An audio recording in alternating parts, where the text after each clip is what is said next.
Welcome to World War II Chronicles, a weekly tribute to America's fighting men and women in commemoration of the Second World War. These programs are narrated by Ed Herlihy and are based on the news broadcasts of the war period from the recorded sound collection of the National Archives in Washington, D.C. To maintain neutrality during the war was to court the wrath of belligerents on both sides. Only 6 nations in Europe accomplished the feat, and neutrality was frequently tested, no less so during the spring of 1944. As the Allied air offensive gained intensity, so did violations of neutral Switzerland's airspace.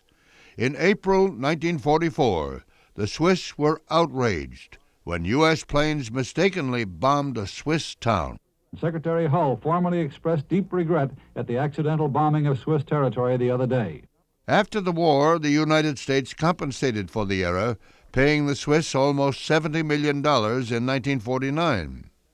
Meanwhile, American, British, and Irish intelligence agents were effectively negating Axis espionage efforts in Ireland. However, the U.S. ambassador to Ireland demanded removal of 8 Axis diplomats from Ireland. The Irish Prime Minister flatly refused. On the diplomatic side, this country has asked ERA to sever relations with the Axis. Reaction here to Ireland's flat refusal to throw out Axis diplomatic agents can be summed up as sharp disappointment.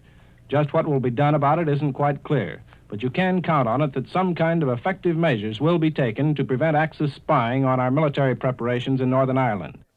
It was then the Allies declared their intention of isolating the country.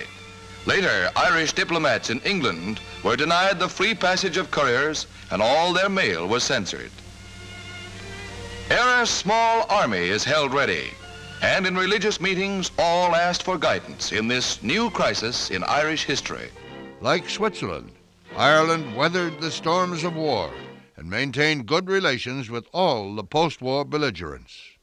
I'm Ed Herlihy. Join me next time for World War II Chronicles.